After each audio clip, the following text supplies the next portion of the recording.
Panuorin natin ang kulitan ni Elizabeth Ramsey, the Queen of Rock and Roll, at Sylvia La Torre, the Queen of Kundiman Song. Ang mga makakasama natin today, sis, ay mga original divas. Uy! Malamang, yung mga divas of today, sila ang tinitingala. Sila ang mga favorite nilang diva. Oo, yung isa for sure. Yung isa for sure. For sure kailangan, no For choice sure eh. kailangan. Oo. Kung hindi, patay. Siya ang tinaguri ang First Lady of Philippine Television at Queen of Kundiman, Miss Sylvia La Torre. And the Queen of Rock and Roll, Miss Elizabeth Ramsey.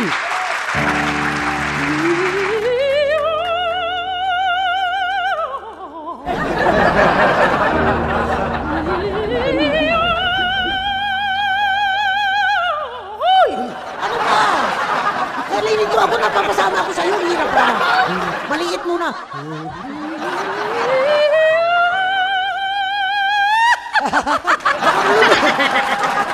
Sample pa lang yan. Promise, di mababasag ang mga salamin Mahirap sa rin, oras at baka sikahan marunong kasama ang mga walang kupas na divas dito lang sa SIP!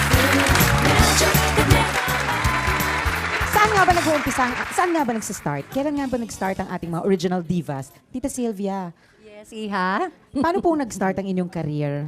Kasi ako, tinuruan ng mami ko ng voice nung araw, ng mga kanta, kasi teacher siya ng voice and piano. When I was small, nakita niya, mahilig din ako. Siyempre, mana.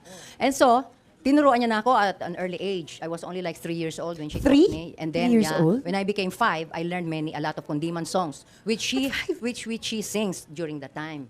Mga, How do you teach a child at 3 how to sing? mahilig ako eh. Pero mahilig kayo. Oo, So, the interest is there. she puts me on top of the piano. Ang piano noon, mga matataas na ganyan. Nandun ako, sinasaksak niya ako doon. Natutugtog siyang ganyan, tapos kanta ako ng Sa kanta. ibabaw ng Turo piano, na- sir? Nakaupo ako. Tinungtong kasi babaw ng piano. Mataas ang piano noon. Tapos, tinuruan niya ako ng mga babalikarin, yung mga kundiman nung araw. Tapos, when I was 5, nilabanan niya ako sa contest. Nanalo ko ang mga kalaban ko, mga adults, matatanda. Ay, Dapat at matalo. 5. At 5, I won the first prize. Anong kinanta nyo nun? Ayun nga, yung Ako ay Bulaklak ng Kawangis. Isa sa mga lumang kanta. Paano yun, Day? Paano? Paano po ba yun? Paano yung kanta? Ako ay bulaklak ng kawangis. Yun. Ang voice ko noon, siyempre, natural pa. Syempre. Oo, natural At saka voice. medyo Matining pangbata. na matining ang boses ko. Diba? Tapos tita, all this time talaga, pinangarap niyo talaga maging... And then, 9 years old ako, Japanese time na. Ako, ayan, wag mong bibilangin, Elizabeth. Mas matanda ka sa akin. And I joined the Live Theater. Lumabas na ako as a singer and an actress. I was 9, kasama ko sila Rogelio de la Rosa, Norma Blanca Flor, Katie de la Cruz, Leroy Salvador, Pugue and Togo, and I learned a lot when I appeared on stage. On stage, iba ang Siyempre, training kasama on ko stage. veteran. Oo, on stage. But is you the were best. only 9. I was only But that was 9. the best training, kagaya Wow, nga ni and, Tita Beth, who came from the stage. Di ba? Stage din kayo. Wala akong training, anak. Lumundag na lang ako, naglumundag. Nagsimula ang pagkakanta, nag-perform yun Tita Elizabeth. Kasi anak, ganito yon. Siguro naawa na sa akin ang Jesus of Nazareth. Kasi lagi kong hinihiling sa kanyang manalo sa amateur. Na anong dati, si Jesus yung nakadipa, lagi kong hinihiling manalo ako. Hindi talaga ako nananalo, Day. Lagi ako natatalo, kakanta ko ng Granada. Granada! Ang ting! But if you can speak with a positive thing, you will ting! Ting! Akala ko, kasama sa tugtugin. Yung pala, nababang ka Hindi na. pa. Pagkalala, ano naman, Granada today, tang, gano'n, ano. Puro magting lang, walang tugtog. Sabi sa akin nung announcer, Hilonggo nasa Negros, sa Bacol. Day, tapos na? Sabi ko, wala dong, sa chorus pa ako. Hindi tapos na, gain na pa. Kanina pa pala tapos, kaya magting yung lang. Talagang puro disgrasya sa amateur. Hanggang, Doon, yun. Paano kayo napunta sa theater? siyempre, lumayas na naman ako sa amin. Pasok na naman ang katulong ang bakla. Para makakita ng radio station. Ngayon, hanggang sana ka. Sabi, may kantin-kantin. Nag-registered ako, 18 years old. Aba, nakalusot. Kasi Pero ilan taon kayo nun? I was 25 years old. Kasi really 18. Talagang batang-bata ko, pati buses ko na. Tapos dinanalo ako, undefeated champion. Di binigyan ako ng Darigold. Bagong panganak ako nun. So binigyan May ako. anak ka na nung nanalo ka? Of course! Sus, Ginoo. Tapos, ito na. Pag sabing Darigold, kasi siyempre wala akong pira. Ay, salamat ako, ganito, ganyan. Sus, Ginoo, kaya di man maganda pag inom ng anak ko. May nangyari. Sinabi ko rin hindi may nangyari. Nalaman nila ngayon may anak ako. Hindi nila ako rin-recognize. Undefeated champion ako. Pero sa loob-loob ko, di ba lang wag ninyo ako recognize dahil pira na lang ang dumating. Di nila ako rin-recognize champion kasi may Because anak. of the milk. Kasi pan-student yun, Day. Sabi nga niya, 18 siya, 25 na ba rin siya? May anak pa. So yun, paano ko kayo napunta sa stage na? Kasi, Kinuha ako ni Mang Rene. Kapatid ni Chiquito. paano Dinala ako niya sa kayo opera house. nakita? Narinig niya ako sa restaurant. Nagkandalaglag yung kanin niya. Hinabol ako sa studio. Kumakain daw siya, nalaglag yung kutsara. Kinuha kagad ako. Hindi, pagkatapos kong kumanta. Kasi nakakanta na ako ng 6 day. Contestant lang ako, 6 ng 6 kinakanta ko. Yung mga student ng bimilagro. Ayaw akong paalisin, tinatapon ng mga silya ko ano-ano. Riot talaga. History talaga. Isa lang kanta paglalabanan, 6 ng kinanta ko, naubos ng practice ko sa combo. Hindi kayo pinabababa ng stage? Hindi.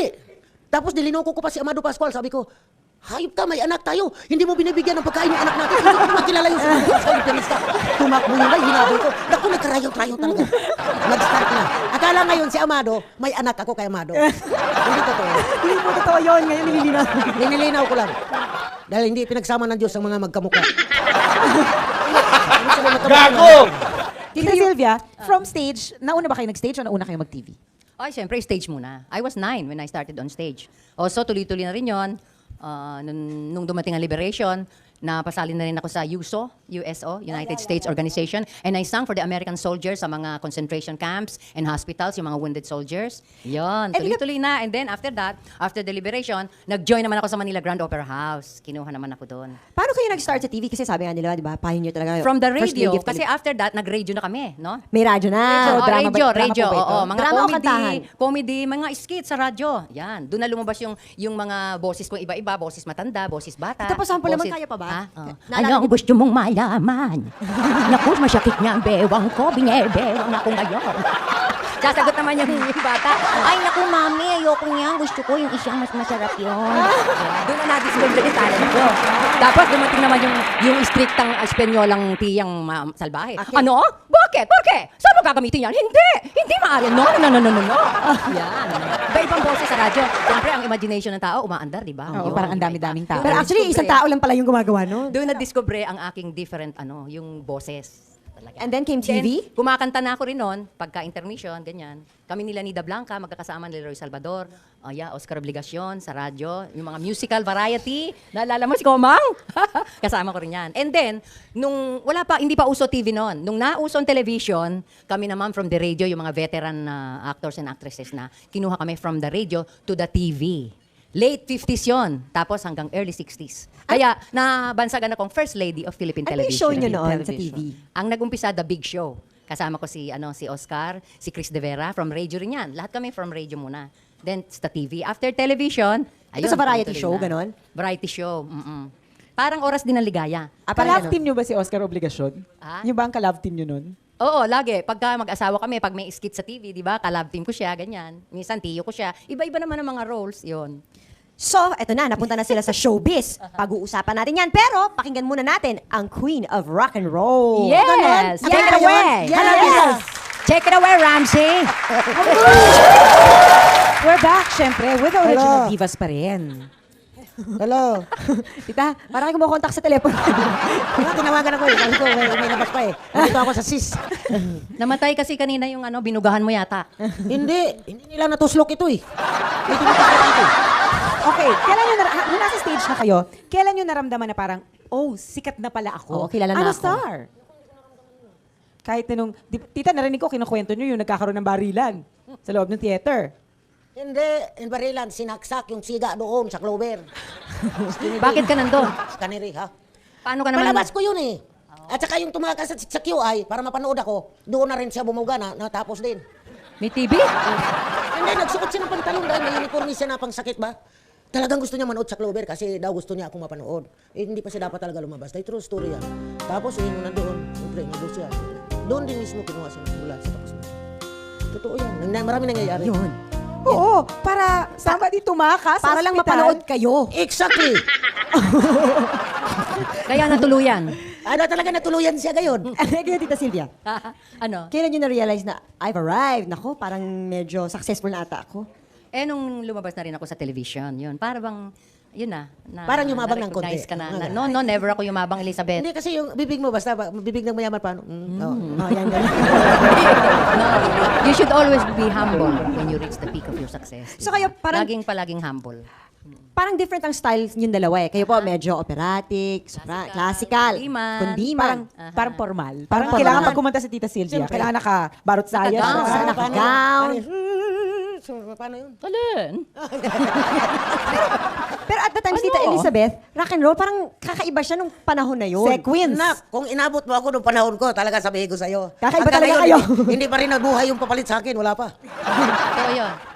Eh, Tita Elizabeth, kayo ano sinusuot niyo noon? Kwan, piting naman ako pero nakapaa. Nakapaa. Wala akong sapatos, nakapaa lang. Ganyan siya pag kumanta eh, Pasok diba? ko, may sapatos. Kasi nag-o-open ako ng sweet music.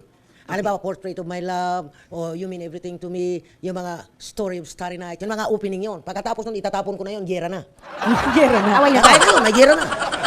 Ngayon talaga may gera. Tapos, Tita, ano yung mga kinakanta nyo aside from... Nako, yung kagaya ng kay Little Richard, Jackie Wilson, yung Hey, you don't want me, it's so crazy, it's yung mga ganon. At saka yung To the Fruity, oh, Fruity, To the Fruity. Talagang bakbakan dahil marami kayong magkalaban. After radio, after TV, syempre, nagpelikula din kayo. Oo, kasi dalaga pa ako noon, nagpelikula na ako. My father was connected with Sampaguita Pictures. Nauna po ba yung TV sa pelikula? Una-una yung pelikula? Nauna ang pelikula. I was only okay. in my teens. Mga teenager pa ako, no? Mga 15, 16. I made around 14 movies with Sampaguita Pictures. My daddy was a director then. So hindi ako masyado nahirapan mag-join sa showbiz because of my dad. He was already connected in the movies. Oo, director ang daddy ko. Syempre, Tita Sylvia, nung medyo teenager na kayo, syempre may mga boys na. Ay, hindi pa masyadong boys noon. Shh, quiet ba, Tita? Kasi alam mo, suplada ako nung araw. Oo, maski na nung nag-aaral na ako sa UST, tsaka sa UST Conservatory of Music. Yun. Pero yung husband ko, na-meet ko siya doon sa aming lugar, kasi yung kapitbahay namin, mga Kastila, mga Sepulveda, ang husband ko, Perez de Tagle. So, pala may-ari ng kalyeng si Pulvida. So, yun, nakaibigan nila yung kapitbahay namin. Yung pala, ako tinitignan niya. Kaya nagpakilala Celso, doon oo. sa kapitbahay namin. Ayun, pinakilala naman ako ng kapitbahay. Eto, kaibigan ko si Celso, ako naman si Sylvia. Hello, ganun lang, suplada ako. Suplada? Tapos, sinusundan-sundan niya na ako sa eskwela. Sabi ko, bakit ka sumusunod? Parang Ay! aso sumusunod. Ang suplada. Bumalik ka sa bahay namin kung gusto mo akong ligawan. Yun. Sunod pa rin ang sunod. Naku talaga. So, wala kayo naging boyfriend sa showbiz? Wala. Eh, kayo, Tita Elizabeth? Wala, puro disgrasya ako eh. Hindi, kasal naman ako. Kasal ako sa asawa. Alam Huli nung na lang araw- nung madisgrasya ako. Alam mo huli nung araw, magagalang ang mga kasamahan sa... Hindi business? ko naman sa inaano Walang ngayon. malisyahan kami. Wala, alam mo, kasi hindi kami nagbibiroan ng mga bastos, ganon, ginagalang ko sila, so ginagalang din Si nila Tito ako. Leroy, hindi niya nagbibiruan ng mas. Oo Naging nga, ang kumpadre hirap ko nun. yun, naging kumpadre ko yun. Ito, do you think malaking factor sa yung pagiging soprano nyo, sa pagpasok nyo rin sa comedy? Malayo, di ba? Kasi ang layo eh. Pagkatapos comedy, nakuha ko yung pagiging comedian ko sa daddy ko. Kasi ang daddy ko, he was a very humorous person. So parang he was the life of the party lagi. Yun ang parang namana ko sa daddy ko. Sa boys naman, sa mama ko. Kasi soprano, mama ko. Ganun ang nangyari. Sa papa ko, yung pagka-comedian, pagkakalog sa mama ko, pagka-soprano. Plus, the fact na nag-radio kayo, siguro dahil sa paiba-ibang boses, so parang... Oo. So yun na, paiba-iba. Tita Beth, paano Ganda naman rin si kayo? Elizabeth. Paano naman kayo napunta sa movies, Tita Beth? Puro aksidente nga lahat. Ganon. Basta na lang naisipan ng direktor. Saksak kaya natin siya dito sa numerong ito. Baka magandang reaksyon. Yun, na-extra naman ako sa Sampaguita. Sumura lang yung extra nung araw. Dahil, Diyos ko. Totoo yun. 65, 75. Para bang... Tignan mo naman, Centavos po ito? Elizabeth. Tignan mo naman. Centavos po to o pesos? Pesos naman. Pesos, hindi naman centavos. Talagang ito, kagagawan lahat ng Panginoon. Ang bait-bait ng At Panginoon. saka talaga diba? ang Diyos gumagawa yan ng pangit. Praise God. Bilang lang. Bilang. Bilang. Bakit po bilang lang? Elizabeth, may napuna ako sa'yo ngayon. Tinitignan kita sa TV, ba't ang puti mo? Ang kapal naman ang pancake mo. Hindi, gumamit ako ng masabang kulay ngayon. Para bang linait ko ang aking sarili. Puro darkness na ang buhay ko eh. Maganda effect. Maganda naman, maganda naman. Hindi ba parang putol ako dyan? Hindi ba? Puti yung mata, itim ang katawan. Alamin natin ha, mamaya. For the first time kami nagsama ni Elizabeth. At That's mamaya true. kakanta pa kami. Talaga? First time. Pero bago tayo makinig sa inyong kanta, dapat siguro pakinggan naman natin ang Queen of Condiman, Tita Yes, Sylvia. wag mong putulin ha, dahil pinutol niyo ako. Tuloy niyo yan. After all the success, lahat ng shows na ginawa nyo, you stopped for a while, a little bit, no? Anong ginawa nyo noon when you stopped, nung tumigil muna kayo sa pagkanta, sa pagsushow? What did you do? Not really tumigil. Kasi ako naman, mga anak ko nasa Amerika na. Yung dalawang babae ko, pag manganganak na sila, they will call me. Ma, I need you here. I'm gonna give birth na. O di sabi ko, iniiwanan ko yung TV show ko. Mga ano ko. Takbo na ako dun. O, nanganganak. Ako, parang ang hirap pala pag may nanganganak na anak ka, di ba? Nagro-rosaryo ka doon sa likod, dasal ka ng dasal. Nangiririnig mo, nag-ano siya. Hindi ka naman pwedeng pumasok sa loob doon, di ba? Nagle-labor, lahat. Naku, yak na. Paglabas ng baby, wow, ayan na. Andun na ako. 2 days lang, minsan nandun na. Nalabas ako sa hospital doon. Oo, sabi ko doon sa anak ko, huwag kang maliligo. Naku, Kunyari, hindi naligo pwede. ka. Hindi, kako, huwag kang maliligo agad. Kunyari, naligo ka, magbabalot ng tuwalya ngayon yun. Did you take a shower? Sabi ng Amerikana, yes, I did. Pero hindi, naspo-naspo lang siya. Kasi diba tayo, sanay sa mga after mga ilang days pa, Mga dahon ng gabon. Tapos, kinukulob. Dahon ng bayabas, mga ganun. Pausok. Inapausukan. So, Ginagawa ko yun. At saka, ako na nag-aalaga sa apo ko. Hindi naman nila pwedeng paliguan. Hindi sila sanay. So, I bathe the baby. I stay there for how many months? Yun. So months ang tinatagal nyo? Matagal. niyo doon? Oo, until the minsan years pa nga. Pero in between naman, pag weekends, nag-show din kami. Kasi Doon? may kumukuha din Still. sa amin doon eh. Si Oscar. So may nandun. sideline. May sideline. Meron. Parang iniwan talaga. Yeah. Naku, sabi may tatawag na producer. Andiyan ka pala Silvia, may mga Filipino communities doon for a good show, fundraising for the church, ganyan. So kanta naman. So practice na habang pinatutulog ko yung baby. Alam mo mga apo ko, kumakanta rin sila. Ayan, nasa dugo talaga. Kasi, pinaririnig mo. Kaya Tita Elizabeth, Yun. nung nawala kayo dito, anong ginawa ninyo? Wala na lang. Doon ako. Sabi mo, nagkatulong ka eh. Oo nga, nung pumunta sa Amerika, akala ko kaligayahan na ng buhay ko. Sabi ko, salamat sa Ginoo taon, makadiskanso na ako, makarest na ako. Aba, pagdating doon, wala palang katulong, ako nagsaing, ako naglinis, ako lahat. Yun Ba, ang ano. made in America pala ako, hindi made in the Philippines. Yun ang mahirap sa Amerika. You have everything, but you have to do it all by yourself. By You have to yourself. cook, you have to wash sa washing machine, everything. Manampot ka ng mga dahong laya, pulot-pulot ka doon, dahil kung hindi, paalisin ka ng may-ari ng bahay pag maraming dumi doon. Para doon sa mga hindi nakakaalam, ang anak ni Tita Sylvia, isa sa mga anak niya ay si Cheche. Yes. Kasama si Cheche. mo. Nakasama ko ilang beses sa movie si Wow, Cheche. doon sa mga blockbuster Oh, lumalabas movies na pala nila, yun. di ba? Diba? Nung 80s, early 80s. Eh, since nabanggit ko si Cheche, andyan siya ngayon sa phone. Che! Hello! Che, kumusta ka na? Wala, mga anak ka na rin. Kaya naman natin gagawin yung basang sisiw 2. Oh my God! Parang hindi na pwede. Saan mo ganun? Huwag ganun. Ay, may mga anak na kayo. Hindi niya alam ilan na anak mo. Sige, mag-usap kayong dalawa. 5. Ikaw, Che, ilan anak mo? Dalawa lang. Dalawa. Tama na yun. Oo. Kaya nagsisinisan kami, Amerika. ano? On the air. Sandali, Jen, naman mo raw ang galing ng mami mo sa pagkanta. Sample naman dyan. Alin? Yung galing mo sa pagkanta, minana mo kay mami. Pasampulan mo naman kami. Sample, sandali lang. Nakita mo? Waray. Ayan, naku. Hindi tatakas. Waray. Ininaan tayo. Hindi, naalala ko yan, pag nag-shooting talaga kami, minsan, ano mo gagawin niya? Gagayahin niya talaga si Tita Silvia. Gagayahin na talaga ang mami niya. Pati yung tawa ng mami. Enjoy kayo ng araw, ano? Ladies? Siyempre, Hala, masaya mami hala, ko eh. hala, Ha? bilisan nyo, kay mahal ang long distance. Enjoy kayo ng araw. Naaalala pa niya yun. Oo Pati yung nga. movie, dinala ko doon. May Oo, kopya siya. nagpa-Barbie dolls pa tayo. O, teka, ang pag-uusapan natin, dapat mami mo, hindi tayong dalawa. So, anong message mo kay mami mo? Message ko sa mga nanay ko. Alam mo, my mom is a very wonderful woman. She's the best mom in the world. Alam mo, nagpapasalamat ako sa kanya kasi she has taught all of us, her children and her mga apo, all of us well. Talagang she has taught us like to fear God, to respect others, to have self-respect, and to sing. Alam mo, gusto niya talaga kami to be honest, loving, and pure for our spouses. Kaya, alam mo, kaming lahat na tatlong anak niya, my brother and my sister, 22 years na silang married. Ako naman, 14 years. Oh my gosh, ang tagal. Kami, 48 na. 2 more years, 50 na, che. Oo nga. So, dapat umuwi ka naman dito para sa Oo, golden golden anniversary. wedding, Mami. anniversary. Golden na kami. Yeah. Alam mo, my mom is a very beautiful person inside and out yan. In spite of her popularity, talagang napaka-humble niya. Alam mo, if there's one word to describe her, selfless, which is the opposite of selfish. Ang mama ko hindi yan nag-iisip ng sarili niya. She puts everyone's needs first before hers. She's a virtuous woman, just described as in Proverbs 31 in the Bible. My mom is a God-fearing woman who loves the Lord. She's a prayerful person, and she does everything for her love for Jesus Christ. Talagang best mom, wonderful wife, best friend, great actress, performer, Thank you, singer, and Iha. she loves to Thank make you. people happy. Naku, Tita Silvia, perfect. Perfect pala. Tita Silvia. Ano naman ang I miss message? you a lot, che. I love you, ma. Naku, pinaiyak mo naman ako. I love you. Ay, naman dyan, tuwalya. Sige, Che. Kwentuhan Sige. tayo. Thank Okay. you. Kisses to my apos. Okay, love you, Love you. ma. Napuyat ka. Ay, matulog ka na. Wow, oo. Tita Silvia, Madaling araw syempre, doon. nung time nyo nun, you were also very popular. Naging problema ba sa inyo? Naging issue ba sa inyo within yourself na, Thank you. syempre, nagkapamilya na kayo and you really had to involve yourself in your family. Naging mahirap ba yun para sa inyo? No, hindi. Kasi na-divide ko yung time ko.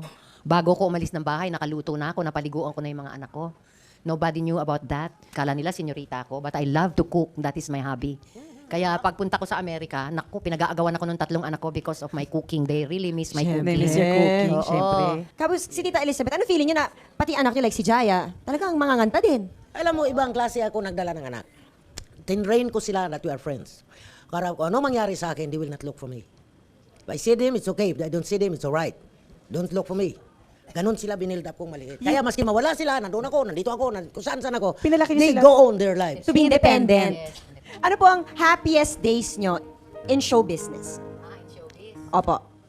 Ay, ako yung nag-meet ako ng awards. Parang yun na yung ano mo di ba? Fulfillment. Nung nagkaroon ako ng CAT Awards, Citizens Awards on television, I got 2 awards. Tapos sa plaka naman, I got also several awards being a Queen of Kundiman with the Villar Recording Company. Yung maganda pagka nabibigyan ka ng awards. Pero parang ang aanuhin mo doon, hindi kaya yabang, pagbubutihan mo palalo. Kasi Lalo. inspiration yun Oo. Yun ang parang hindi bilang hindi dapat payoff pumasok kahit sa sa- ulo mo yun. Oo. Kayo po, Diba? Tita. Ikaw, ano ang happiest mo? Every day, I'm happy. Yan. Yeah. My happiness is every day. May sa labas, showbiz may daw. pera, may walang pera, Sa may show showbiz. business. Sa Sa show showbiz business, daw. hindi naman ako pwedeng happy. Biro mo, 16 kinakanta ko isang show. Makukuha mo pa pag tumawa niya. Naligo na ako ng pawis, aking show pa yun. Ganyan na lang ang mukha ko lagi. Ramsey, Attitude. magalaw sa akin, hindi na yung bibig ko. Pag umnas, kakakanta. Totoo yun. True story yan. Sa showbiz, ang magagaling, kahit mawala, ibabalik at ibabalik pa rin. Kaya, huwag kayong lilipat dahil magbabalik ang sis. Watch out!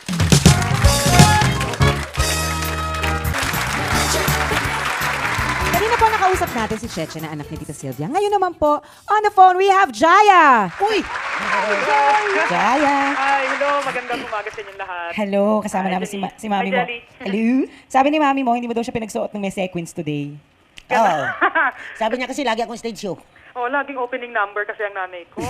Lagi may production number. Kaya sabi ko, mag-tone down ka naman sa mga outfit, lalo na sa araw.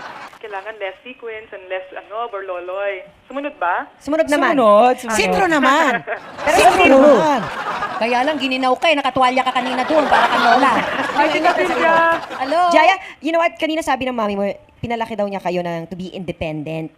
Totoo yun. Na para hindi kayo depending on her all the time kapag hindi siya maaaring makasama ninyo. Yeah, totoo po yun. As a matter of fact, natuto ako maglaba at the age of 6 or 7. Kasi lagi niya sinasabi, pag dumating na kayo sa Amerika, wala namang katulong doon. Matuto kayong magluto, maglaba, mag-ayos ng damit, magplansya. So, grade 1 pa lang ako. Nag-jeep na ako mag-isa, naglalaba na ako ng mga damit ko, which is, karamihan kasi ng mga anak, syempre, nakikita ko sa mga kaklase ko noon, may mga driver sila, may mga yaya. Sa akin, bata pa ako, wala nang ganun. Natutunan ko na talagang maging independent at a very young age kasi nga dahil sa kanya. Kasalanan niya. How much of Elizabeth Ramsey is Jaya? How much? Yes. Kung ikukumpara niyo kasi ako sa kanya, halos... Janice, alam mo ang weird, no? Ang birthday niya, 12/3, December 3, so that's 1, 2, 3. Ako March 21, 3, 2, 1. Napaka-strange nga nung yung aming birthdays, no? Pero nakukumpara ko kasi yung sarili ko sa kanya in a sense na, yun, solo ako sa buhay ko, ako lang mag-isa. Wala kaming masyadong iniintinding partner or, alam mo na yun, Janice, di ba? Ang sa amin lang sa trabaho, pareho kami ng trabaho, pareho kaming soloista, in a sense na solo singers kami, wala kaming kasamang iba, kundi kami lang yung nakarely sa sarili namin. Sa ugali, halos pareho, halos 80% ang Elizabeth Ramsey sa akin. Ang hindi ko lang nagaya sa kanya, yung pananamit niya.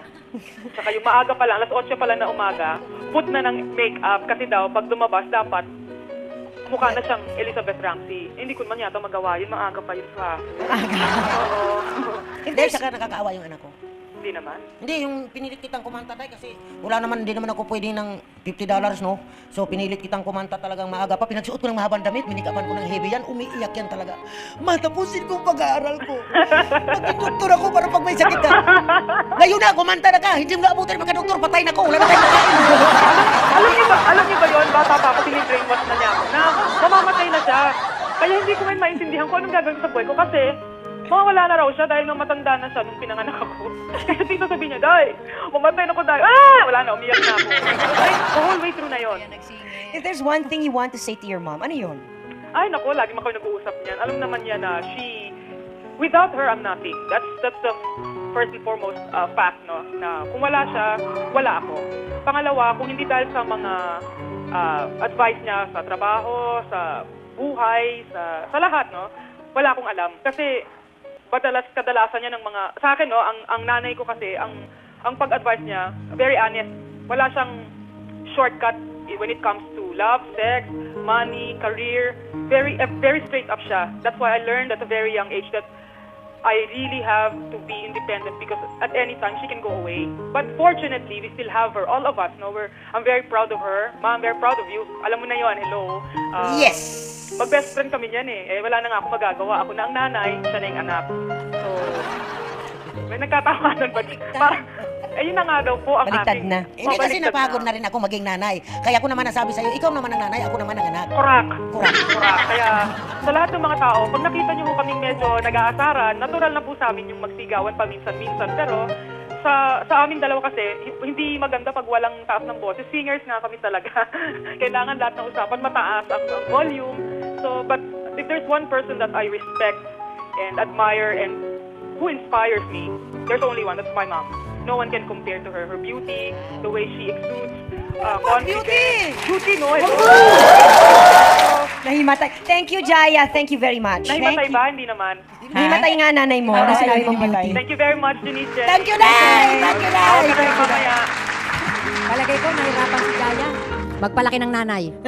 Hindi, at saka hindi niya masabi talagang pangit ako, nagpapatay ko siya. Kaya, ang hingkap niya sa huli, maganda ang nanay ko, kuy daw, kung magkamali.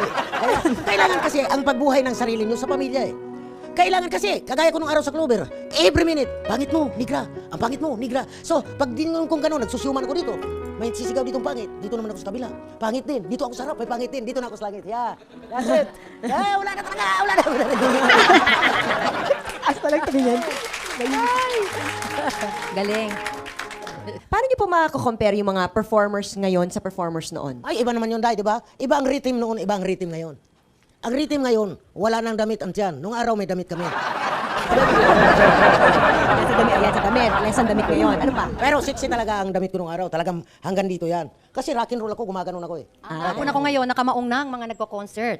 Nung araw, Yun. laging kami, dress Gown. Ba, naku, Day, paanuhan Yan. kami ng brilyo ng Eh sequence. ngayon, maong at saka accepted na ng audience. Ng audience na Oo. Nung araw, magkulang ka lang ng sequence, hindi ka tanggapin ng producer. Talagang expensive ang mga gown. Not necessarily. Basta't Hindi maganda. naman, biro lang yung akin. Bihes. Sino ba yung buwang Bihis. magbilag ng sequence? You never go on stage na naka-casual. Never. Ay, parang pag umakit ka sa stage, star. You're a Kailangan star. bright ka. May brilyo ka. Gumaganon lutang na ang lutang. sequence. Kagaya ko, maitim ako noon. Tapos pag pinatay nilang araw, ang ilaw, pag walang sequence, wala na ako. Ano pa po dito ang mga difference? Nanibago ba kayo? Nung each time you come back, each time halimbawa nag-guest kayo sa isang show, naninibago ba kayo na parang, teka, parang sobrang kakaiba na, masyado na nag-shift? Iba ng tema. Nag-iiba na rin. Siyempre, iba naman yung amin nung araw, iba naman ngayon. Pero accepted naman natin yun dahil modern ang times ngayon. Pero Day, wala pa rin kamatayan ang mga kanta nung araw. Hanggang ngayon pa rin. Ngayon, gumawa ka ng rap. Pag rinap nung isa, para ka nang nagbalot ng lahat ng kanta, wala na rin. Tinapon mo sa basura. Pero nung araw hanggang ngayon, mga kanta nila Frank Sinatra. It mga- stays forever. Yes, Ang kanta, wow. it lasts. Ngayon, yung mga kanta, minsan magiging popular, mga ilang months lang, wala na, nawala Nakalimutan na. Basura na. Pues, paano kaya kapag pinagsama ang Queen of Rock and Roll at Queen of Kundiman? Pakinggan natin Ba, sila. dyan ninyo malaman, dyan kayo mabuang. Dito kayo mabuang. Oh, Elizabeth Ramsey at Silvia La Torre.